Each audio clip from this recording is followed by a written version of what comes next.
Krško se vsak dan pripelje več ton odpadnega papirja iz Slovenije, večina pa ga pride iz tujine.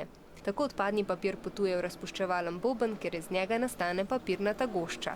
Ta naprava izgleda kot en pralni stroj, kjer dodajamo določene dodatke in iz nje odstranjujemo snovi, ki niso zaželene v tem procesu. Vso delo v tovarni opravijo stroji, ki jih delavci nadzirajo iz posebne sobe. Vse komande se upravljajo prek računalnikov s pomočjo mišk. Tako tudi papirnato goščo, ki jo s kemikalijami še očistijo od tiskarskih barv, pošljejo v papirnico po ceveh s klikom na miško.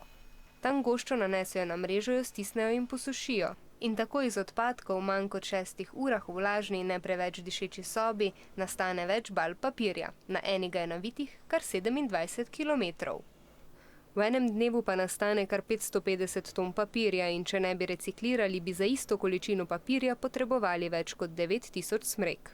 Izdelava papirja iz recikliranih vlaken je bistveno prijaznejše okolju, ker se uporabljajo manj agresivne kemikalije, manj vode, kar 10-krat manj, tudi električne energije 3-krat manj. Papir pa se lahko predela več kot 7-krat.